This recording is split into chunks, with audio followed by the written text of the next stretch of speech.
So Royal Enfield has had a long association with military motorcycles and with the military in general. So we, as a brand, started manufacturing component parts for munitions and for rifles as far back as the 1800s. I think, like everybody, we've always seen those photos online with the soldier carrying the flea. I was very excited about the prospects of taking the ideas that we had from the flea and put them onto a classic 500. During World War II, Royal Enfield produced a number of different motorcycles for the War Department. It's such an important part of the brand and our heritage and where we come from. The uniqueness of the flea is the story we wanted to tell.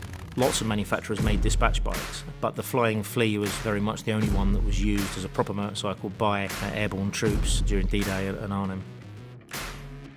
It's never easy getting colour right. A lot of the time it's open to different people's interpretation of what they're expecting to see, but I think we ended up with a really good match. We spent a lot of time with colour swatches. I okayed a colour swatch that was on a small card initially, and when the bike was painted in the full colour, it was wrong, so we had to bin a load of paint and start again in developing a new paint. So one of the key things was the ability to be able to have unique stencils, serial numbers.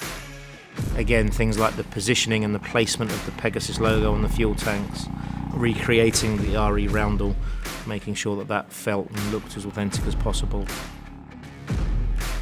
The little yellow stripe on the side of the engine cover, which originally would have been used to define the centre of gravity of the motorcycle. Obviously today that doesn't mean anything, but we like that attention to detail and making sure that was right.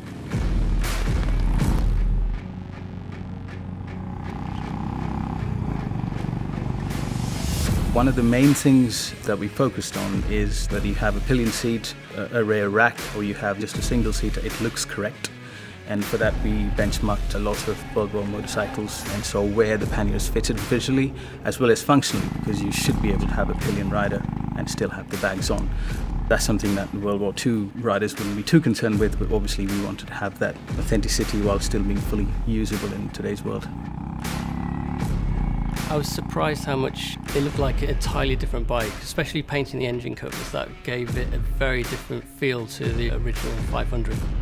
Very different stance. It felt much more in keeping with the original Flea. These bikes really encapsulate a lot of what Royal Enfield is all about. You know, the legacy and the authenticity of the product and the brand, really. We talk about a Royal Enfield a lot, made like a gun, and you know, this is all at the heart of that. When everything came together, the thing that jumped out the most was the fact that it looked exactly the way we wanted it to be. And it feels simple, it feels raw, it feels like what motorcycles meant to be.